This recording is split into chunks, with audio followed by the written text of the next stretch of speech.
Ar kada pagalvoji, kodėl iš ryto iš burnos nemalonus kvapas? Apie tai nekalbama, bet daugelis su to gyvena. Ilgą laiką galvojau, kad problema dantyse. Lankiausi pas stomatologą, viskas tvarkoje. Tada ieškojau giliau - skrandis. Gastroenterologas rado skrandžio gleivinės paraudimą ir padidėjusį rūgštingumą. Išrašė vaistų, tam kartui padėjo, bet problema vis grįždavo. Ir tik tada supratau, tai ne tik burna, tai visas organizmas.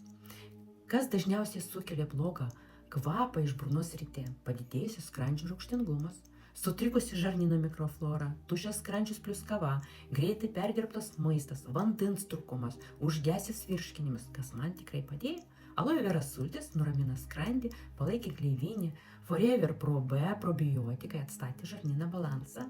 Nebegėriau kavos ant tuščio skrandžio, atsisakiau greito maisto, pradėjau gerti daugiau vandens. Rezultatas?